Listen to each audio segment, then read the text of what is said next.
Hello, everyone. Welcome to Horse's Mouth Live.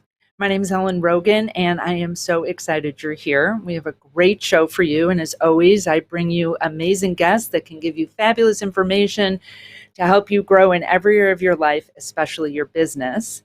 And I'm really excited about our guest today and our topic. It's a brand new one for me. We have a return guest to Horse's Mouth. He was on our podcast a while back, Jay Coulter.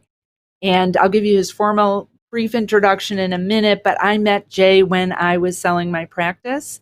And Jay and his colleague Vince Kane kind of shepherded me through the whole process. And what I think is really great about Jay is he has this ability to have systems and processes around what he does, and he does it with heart and amazing communication skills. So last time Jay was on the show, we talked about how to stay in touch with your clients through pinging them, and he has great process to do that. And when I invited him back on and asked Jay what he wanted to talk about, we're going to talk about OKRs, which I had no idea what they were before, and I'll tell you about that in a minute, or actually Jay will. But let me just tell you a little bit more about Jay's professional background. Jay Coulter is an investment strategist and a consultant to financial advisors and firms. He has his own podcast, the Resilient Advisor Podcast. I know he does live streams on LinkedIn all the time, and he's authored 2 books for financial advisors. The first one is The Resilient Advisor and also The Resilient Advisory Business. He's got all sorts of great credentials. He's a CFP, a CIAM designation. He's got his MBA from Emory. So Jay, welcome. Welcome back to Horse's Mouth. Ellen, thanks for having me back on. I got to tell you, I wish I could have you come do my intros for my podcast. That was very gracious of you. And I know we shared a podcast a couple of years ago. I've been guest on podcasts in the past. I've been doing live streaming, but I've always been the interviewer and in charge. And now I'm on the other side. So it's a little bit uncomfortable. So I'm glad my first time is doing this with you. Yes, well, we're thrilled to have you here. So, when we were talking about the show and I asked you, what would you most like to share with our audience? You sent me this idea of OKRs, which is a way for financial advisors to leverage strategies that have been used in Silicon Valley for growth and leadership. And I'm thinking to myself, I have no idea what an OKR is. So let's start right there. What is an OKR? Yeah. And this is one of my favorite topics outside of anything related to investments. So I appreciate you letting me come on and share this story. I've found it impactful in my personal life and in my business, and I've seen it have an impact on financial advisors. So I'm excited to share the process and the system. But I think, Alan, if we start with the story and the history of it, that could put some context on the power of OKRs. So I want to start with the story. In 1979, Andy Grove, then president of Intel, was sitting in his office. It's the late fall, and there was a real problem at Intel. Their dominant microprocessing chip that had driven all the growth of the company through the 1970s was under attack from Motorola. Motorola had launched a new chip that was faster and cheaper, the easiest way, of course, to take market share from any company, and their sales managers across the country were distraught. Intel was actually facing an existential crisis. So Andy Grove called a leadership meeting, and leveraging this OKR system that we're going to talk about today, was able to put together a plan that they executed over the next 6 months to ward off Motorola. And of course, we have 2020 hindsight now. We know Motorola won that war, but it's that system, the very system that he actually created in the late 60s that he used to drive all the growth of Intel through the 1970s that helped them stave off the Motorola threat. Now, there was a guy on his team named John Doerr, who's really the godfather of OKRs now throughout Silicon Valley, because once he left Intel, he joined Kleiner Perkins, which is a very well-known venture capital company in the Silicon Valley. And in the 1990s, he had a new client, a little company that was started in a garage when he made the investment, called Google. And he presented to the Google team how OKRs could help them manage their growth. To this day, Google still uses this OKR system we're going to talk about throughout the organization for both leadership and growth. But it didn't stop at Google. Today, companies such as LinkedIn, Twitter, Facebook, and it's not just the social media companies because Microsoft and Cisco use the OKR system. And it's not just technology companies. We found use cases at BMW and Disney leveraging this OKR system we're going to talk about today. Now, it's not just limited to the business world either. When Bill and Melinda Gates started the Bill and Melinda Gates Foundation, they hired a woman named Patty Stonesifer to take charge. And she had a very daunting task because the foundation was at one time a startup and it was also the largest foundation in the world. Endowed with $20 billion, Ellen, every advisor listening knows they had to disperse $1 billion a year. Well, Patty also sat on the board at Twitter, and Twitter on their board meetings were talking about the power of these OKRs we're going to talk about. And she went and took it to the Bill and Melinda Gates Foundation. And Bill Gates said that's what helped him make decisions about disbursements from the foundation. And if the fastest growing tech companies in the world and the largest foundation in the world aren't enough to pique your interest, Bono, the lead singer of the most popular group U2, uses OKRs in his philanthropy. In fact, he was merging two organizations about 10 years ago, and he brought John Doerr and his team in to talk about OKRs because it was floundering. And to this day, Bono credits OKRs for saving his nonprofit. So there's lots of use cases for it. I encourage anybody who wants to do a deeper dive on OKRs, buy John Doerr's book, Measure What Matters. But what I did, Ellen, after reading that book, I knew there were applications in our industry because of the incredible simplicity of OKRs. So I customized them for financial advisors. And OKRs stand. I was thinking about this before the show, how our industry loves acronyms so much, right? There's, Yep. ETFs and FINRA and spiders and SIPC, and there's so many. So OKRs again stands for. So simple acronym for objectives and key results, where objectives are your big grandiose ideas that really make you a little bit uncomfortable and make you stretch outside of your comfort zone. And key results are the time specific numeric things that you're going to measure that you predetermine will help you achieve those objectives. This was born out of the old stodgy management by objectives from Peter Drucker, where you use those cold, soulless KPIs, key performance indicators, to drive it. And Andy Grove thought there would be a better way in the late 1960s. And that's why he created this as a way to be more aspirational and big picture thinking, as opposed to micromanaging and leading with more of a stick instead of a carrot. Okay, so I'm really curious because I'm hearing there was success in, first it was all these tech companies, and I'm thinking, well, what does that have to do with advisors? And then you brought in nonprofits. All the stories you gave were in areas with people with really big budgets and lots of team and staff, where some of our advisors have larger offices, but many don't, or they're a sole practitioner, or they have a few team people. So how should advisors look at this idea of looking at objectives and key results? Yeah, so let me answer that question with another story. So this is the exact story that John Doerr told the Google team when he first made an investment in the firm and was encouraging them to use this OKR framework to drive their business growth. This is a story of a fictional professional football team. And so inside that organization, the owner hires a general manager.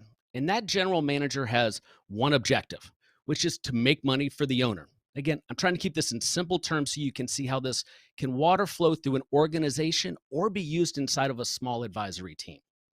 So if the general manager's objective is to make money for the owner, two simple key results to measure that could be, number one, win the Super Bowl. Number two, have 90% capacity in the stadium for home games. With that information, the folks that report to the general manager are able to build their own OKRs that tie in from an organizational level. Again, keeping with the same simple analogy that we're using, on the offensive side, to win the game, the head coach might say, all right, my objective is to win the Super Bowl, and I'm going to be able to do that if my offense generates 400 yards of offense on average per game, and the defense is in the top 5. So then the folks underneath the head coach, Ellen, he can go to the offensive coordinator and say, we need 400 yards of offense. That becomes the objective for the offensive coordinator, then builds the key results.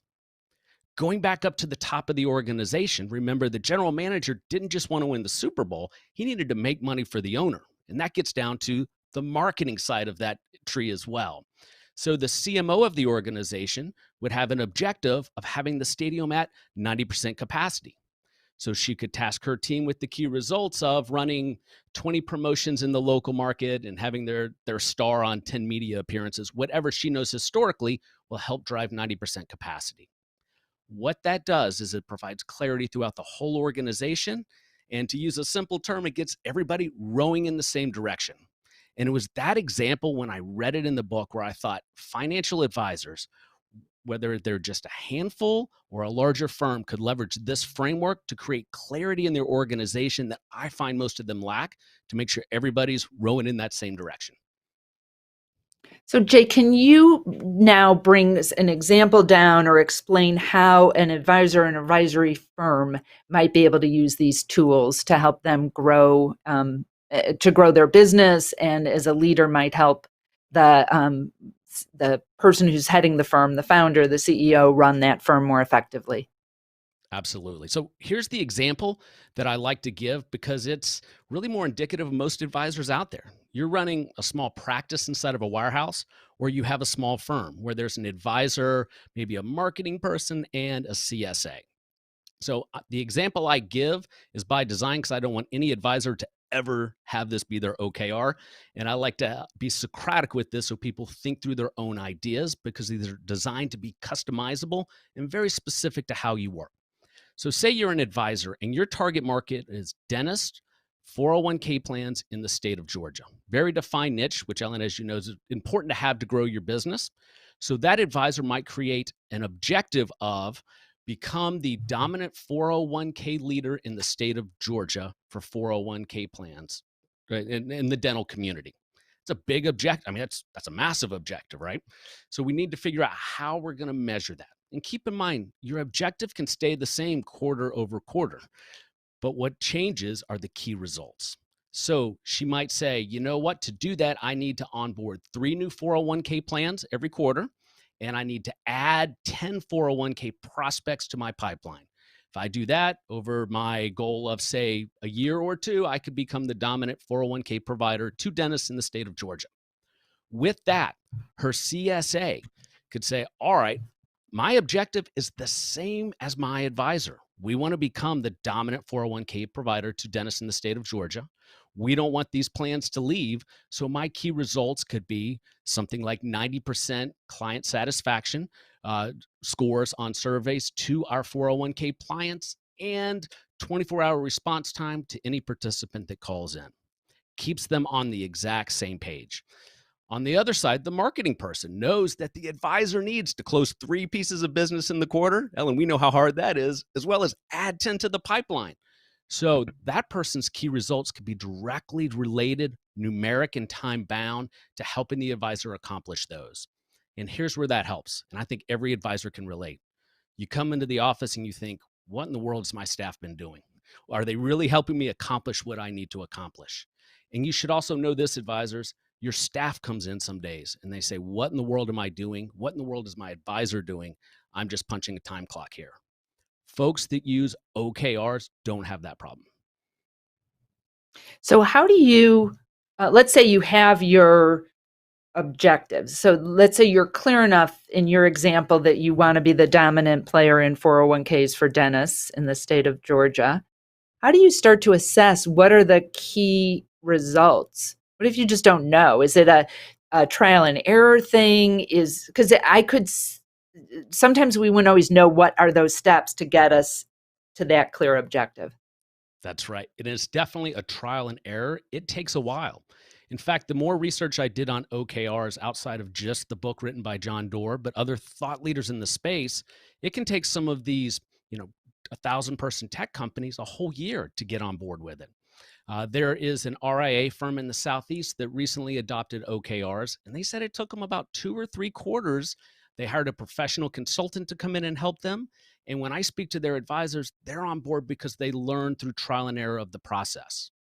I know personally, larger organizations that I've worked with helping implement OKRs, it is definitely a multi-quarter approach. And where I found we get the best results is if we start with the leadership team and they adopt OKRs and they see the power of how they align incentives.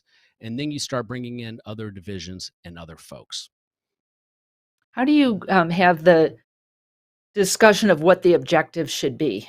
And I'm assuming sometimes someone could be shooting for a target and realize that was not the real target that they were meant to shoot for. They changed their mind. Like, how does that Yeah. process work on the objective side of things? Yeah. So this is definitely more art than science, but let me give you an example. So I have a client who had a goal of, and this was let's call it a $150 million RIA, and they wanted to onboard about $10 million a quarter. Listeners know how difficult that can be. But he created the objective of $10 million a quarter. And gosh, the first quarter he did it, he only had six. And then the second quarter, he only had eight. And he was questioning whether he should continue down that path. But it was that large objective, that large goal that helped drive the results. Because if you, what's the old saying? You shoot for the moon and land among the stars, you're still in a pretty good place. It's that big picture thinking that where OKRs have really been able to help companies grow.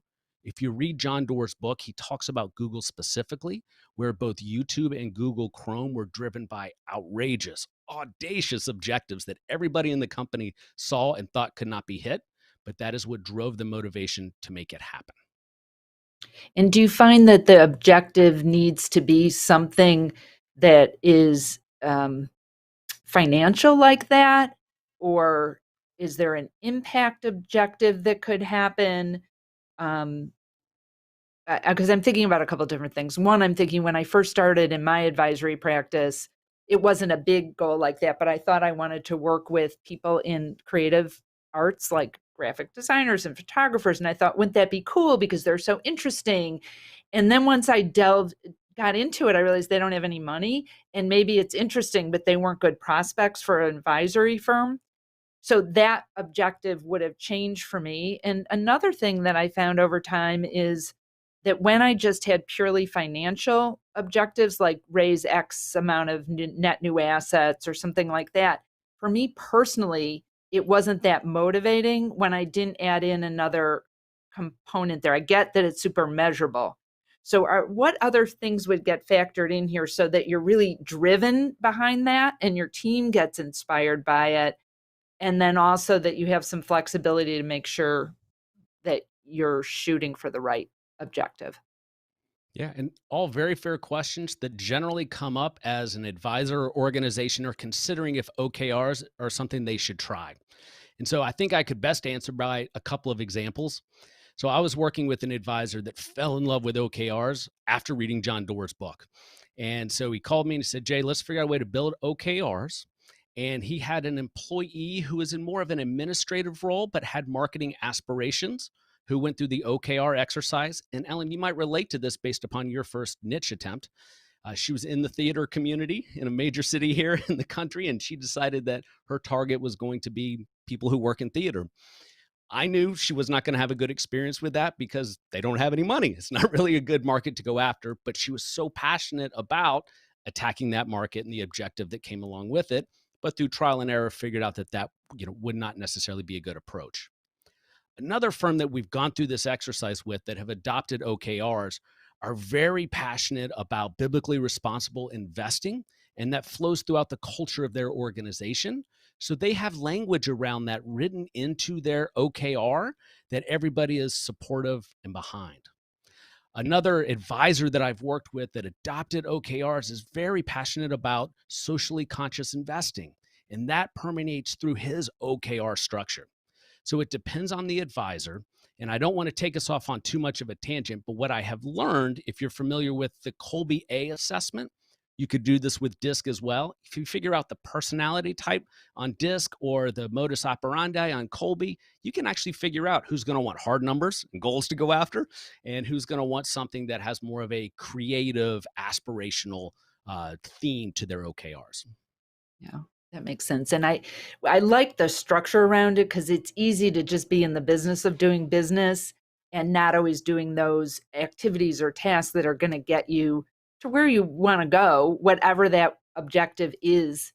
Um, so I'm sensing a lot of great benefits for this, but what do you think are your what you call your big four reasons for implementing OKRs?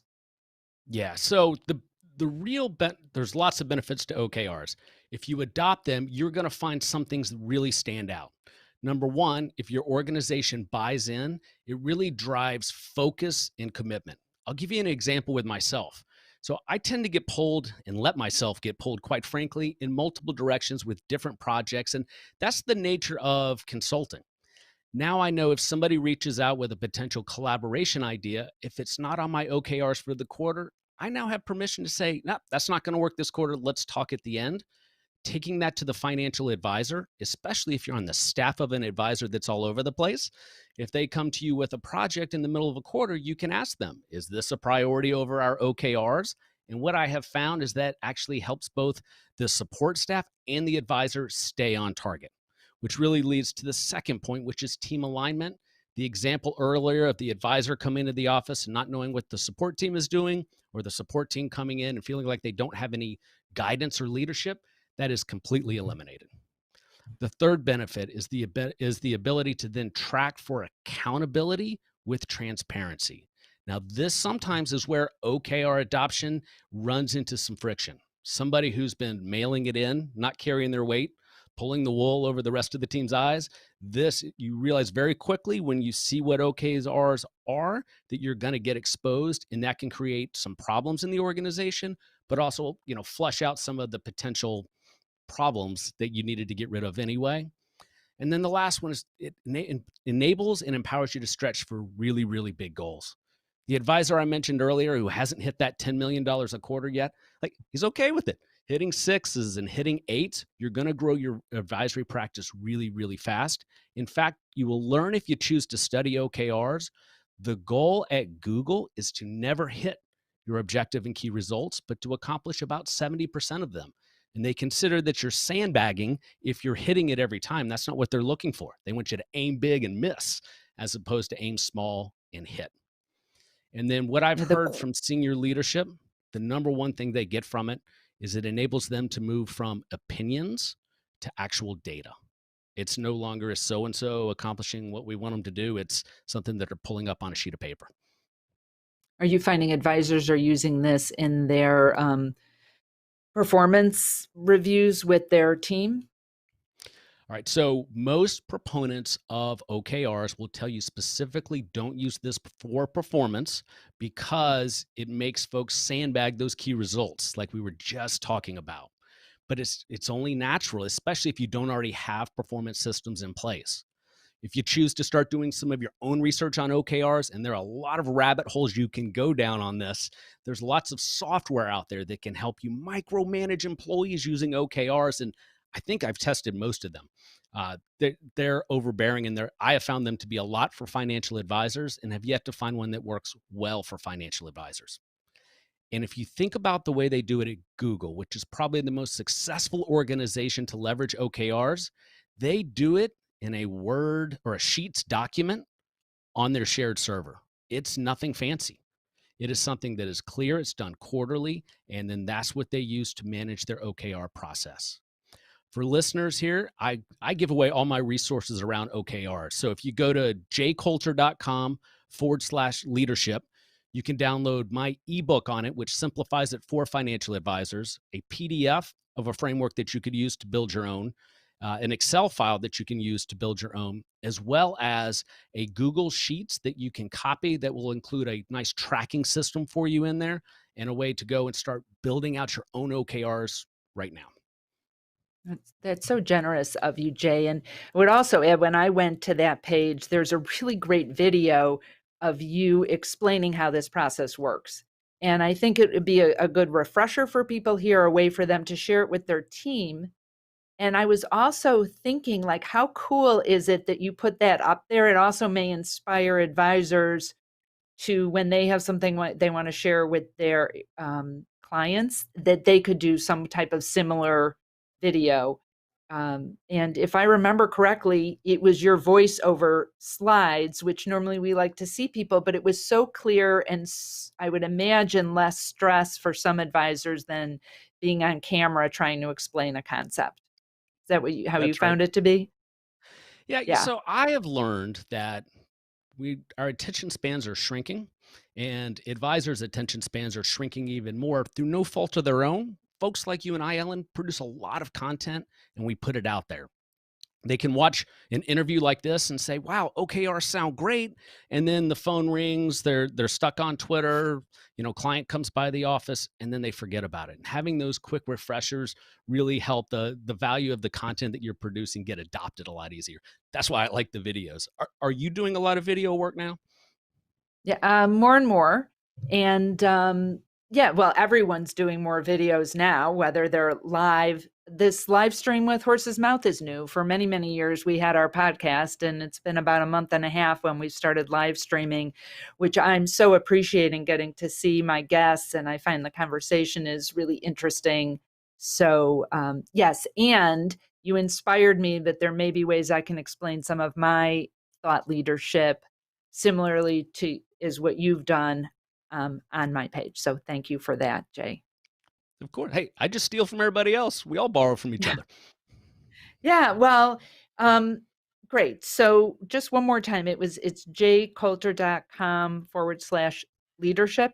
Is that where we Leadership. want That's them to correct. go? Yes.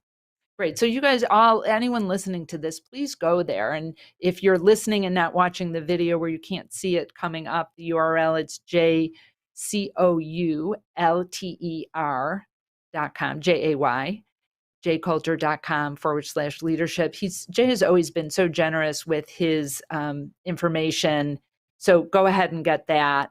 And check out his books. Jay's really great. I know he does fabulous work in working with advisors. And I'm assuming if they go there, they can contact you as well, Jay. Is that right? That's right. Great. Good. And so thank you to you all who are watching us live, watching the recording, maybe listening to the podcast. We're always thrilled to have you here on Horse's Mouth Live.